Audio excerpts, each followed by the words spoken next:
Tapi saya tengok Bangla, Rohingya, Indonesia dan niaga Macam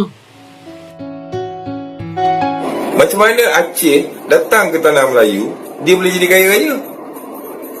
Kita yang duduk kat tanah Melayu sejak lahir ni tak kaya-raya. Hai guys, jumpa lagi. Kali ini kita masih membahas masalah pendatang asing di Malaysia. Rupanya kaum Melayu Malaysia tidak hanya mengeluhkan pendatang dari Bangladesh atau Pakistan. Mereka pun terkesan iri terhadap pendatang dari Indonesia. Keluhan itu sudah lama muncul. Pedagang Indonesia misalnya dianggap memonopoli perdagangan di pasar Chowkit. Barang itu didatangkan dari Indonesia sehingga harganya lebih murah. Kaum Melayu merasa para pendatang itu cukup bebas berdagang di Malaysia dan banyak yang berhasil. Yuk kita simak ya. Golongan peniaga tempatan menzahirkan rasa bimbang apabila kerajaan dilihat hanya tangkap dan lepas warga asing yang cuba mengaut keuntungan tanpa permit yang sah di negara ini. Seorang peniaga yang dikenali sebagai Muhammad Robi Hassan berkata kerajaan tidak mempunyai modus operandi yang sistematik dalam mengekang sepenuhnya isu lambakan warga asing. Kita lihat kerajaan tidak ada satu modus operandi tindakan yang baik. Mereka buat operasi tangkap dan lepas. Ini yang menjadi kebimbangan sikit kepada kita. Apabila kita nak menyekat saingan-saingan macam ni, tak boleh. Sebab mereka start keluar balik. Mereka membuat tawaran yang sama. Dan ini memberi impak kepada peniaga-peniaga tempatan. Manakala seorang lagi peniaga tempatan, Syam Mamak pula menyifatkan situasi seperti bukan di negara sendiri apabila melihat warga asing memonopoli perniagaan tanpa dihalang oleh pihak berkuasa tempatan PBT. Sedangkan rakyat Malaysia nak berniaga, baru berniaga 2 hari PBT dah datang dah suruh buka kemah. Tak boleh berniaga kat sini. Tapi saya tengok Bangla, Rohingya, Indonesia dan bagai-bagai lagi punya warga asing berniaga macam kita duduk bukan dalam negara sendiri.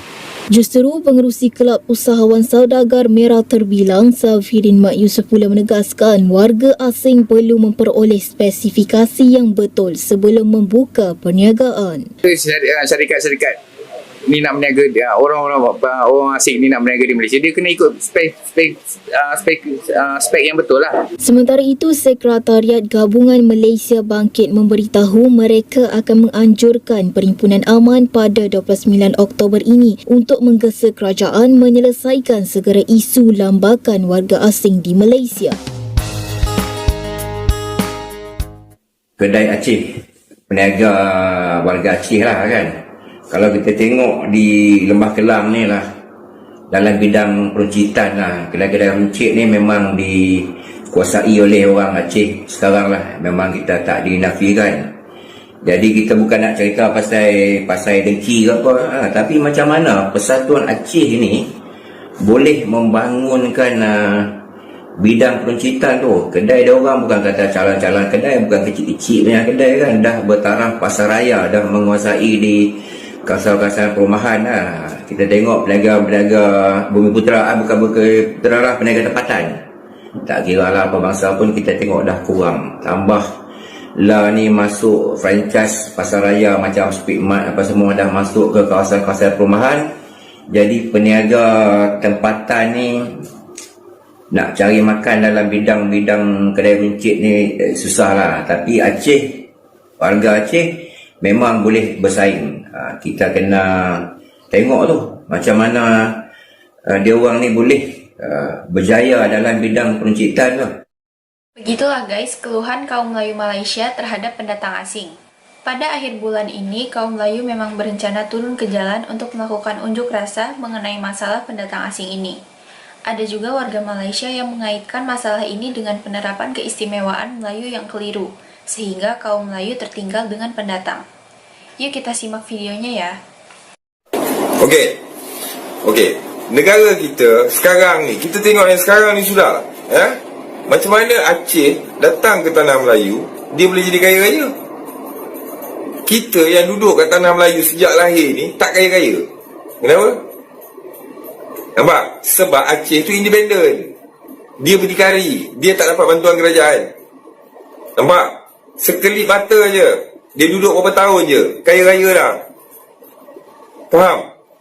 Dia buka kedai runcit satu, dia beli Hilux harga 100,000 lebih. Beli kereta 3-4 biji, bini lawa-lawa, kedai berniaga, ribu-ribu satu hari. Dia senang daripada kita. Kita yang pergi menempik kedai Aceh tu beli barang. Patutnya kita lah lebih kaya daripada dia. Dia kan pendatang. Nampak? Siapa bagi kebenaran dekat Aceh untuk buka kedai tu? Kerajaan lah. Kalau tidak, takkan dia boleh buka kedai. Siapa bagi kemudahan laluan untuk dia masuk ke tanah Melayu ni menjadi seorang berniaga? Kerajaan lah. Nampak? Sama juga macam Cina. Dia datang ke tanah Melayu, kerajaan kata apa? Kau aku tak nak pandang, kau pendatang, kau hidup cara kau sendiri, independen. Aku nak tengok bangsa Melayu je. Inilah nama dia politik Melayu tu. Kalau kita tengok, kebanyakan orang politik Melayu ni dia bodoh. Dia tak reti main politik. Dia menjahanamkan bangsa dia. Bertahun-tahun main politik, berpuluh tahun main politik, jahanam bangsa Melayu. Pasal apa? Kita nak jaga bangsa kita je. Dengan cara apa kita jaga? Kau tak payah berniaga, kau tak payah susah-susah, kau tak payah masuk kebun, kau tak payah bersusah payah lah. Semuanya kerajaan bantu. Nampak? Bila banyak sangat bantu bantu ni, lama-lama bangsa Melayu dia terbiasa tau. Dia terbiasa, kerajaan kenalah bantu, kami kan orang Melayu. Padahal kalau tak dibantu, kurang daripada 10 tahun, dia dah maju dah bangsa Melayu tu. Nampak? Pergi tengok Bandar Kelang sekarang ni. Macam mana pula Bangladesh, Nepal apa semua masuk ke tanah Melayu sebagai pendatang, berapa tahun je jadi kaya raya tu, buka kedai penuh, sampai Melayu pun tak nampak dah berniaga Bandar Kelang. Siapa bagi laluan tu? Siapa yang bagi ruang tu? Kerajaan lah, orang politik lah. Nampak? Dengan rasuah bermaharaja lela, dengan politik nak jaga, ni semua lah. Jadi bila kerajaan, orang politik, dia terlalu menjaga orang Melayu ni sebab dia nak undi, nak dapatkan undi tu. Dan dia dia fight tu antara politik Melayu dengan parti politik Melayu. Disebabkan masing-masing nak mengejar kedudukan, nak mengejar jawatan, nak mengejar harta benda, kemewahan hidup, kesenangan hidup melalui jalan politik. Dia gunakan orang Melayu ni. Kan? Bagi bantuan. Kita kerajaan yang berkebajikan, bantu orang Melayu ni supaya orang Melayu ni jangan pandai. Kalau pandai nanti dia lawan kerajaan. Faham? Kerajaan tak boleh nak main-main dengan dia. Sebab apa? Dia duit ada, hidup senang, ada lawyer, semua ada. Macam mana nak main dengan dia? Tak boleh. Jadi dibiarkan orang Melayu ni hidup dengan bantuan. Nak sekolah anak, kerajaan bantu. Nak apa-apa, ketua pemuda bantu. Nak apa-apa, Barisan Nasional bantu. Macam ni lah. Jadi bangsa lain, dia suruh hidup secara bebas.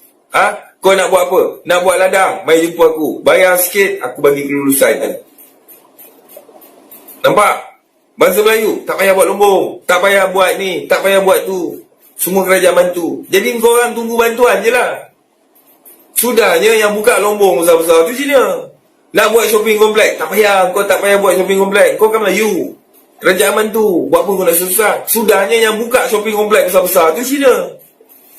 Yang tu dia bagi. Sebab alasan dia, yang tu biar dia hidup sendiri. Tapi orang yang hidup sendiri tu, dia bantu sampai jadi jutawan.